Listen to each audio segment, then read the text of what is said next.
झालेले राकेश काशीनाथ शिंदे अमर रहे अमर रहे. बस त्यांना मी हेच प्रार्थना करते देवाला की त्यांची आत्म्याला सुख शांती आणि त्यांनी भारतासाठी जीवनदान केलेलं आहे. जय हिंद जय महाराष्ट्र. अमर रहे अमर रहे. ते माझ्यासोबत नौशेरा सेक्टरमध्ये भेंगरमध्ये असताना सकाळी पाकिस्तानने 4 वाजता त्यांच्या छोट्याशा लहान दुर्गम भागामध्ये पोस्टवर अटॅक करून रेड मारला असून त्या LP पोस्टावरती 13 जणांचे आपला शहीद झालेले आहेत. त्यापैकी जळगावचे 2 आपले सन्माननीय राकेश शिंदे आणि तुकाराम पाटील हे उपस्थित होते. परंतु कोणत्याही प्रकारची चाहूल नसताना आणि गफलतमध्ये असताना सर्वांनी त्यांच्यावरती 3 वाजून अटॅक मारला असून हे जे पोस्ट होतं एकदा अगदी डाऊन भागात असल्यामुळं त्या ठिकाणी कोणत्याही प्रकारची मदत पोहोचवता आली नाही.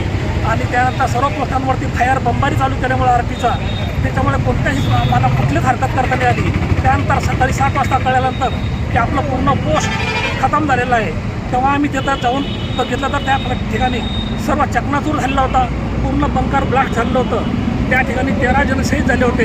त्यातील फक्त 1 जवान वाचवण्यात प्रयत्न झाला आणि एक आपला जयशिव त्यांनी जिवंत पकडून पाकिस्तानमध्ये नेले. त्यांचा अतिशय छेड केलेला आहे.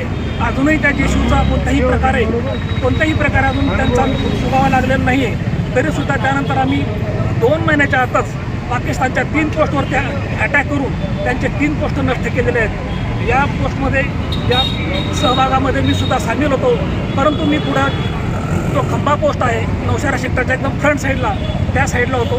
त्यानंतर आम्हाला आमची टीम तयार करण्यात आली. रेड करण्यात आला. त्यानंतर आपल्या एका पोस्टाचे नुकसान केल्यानंतर आम्हीसुद्धा त्यांच्या 3 पोस्टांचे नुकसान केलेलं आहे.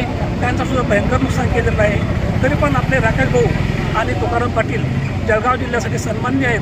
त्यांनी आपल्या देशासाठी म्हणजे आहुती दिली आहे आणि त्यांचा मी सन्मान करतो आणि माझ्या युनिटच्या वतीनं त्यांचा सत्कार करतो.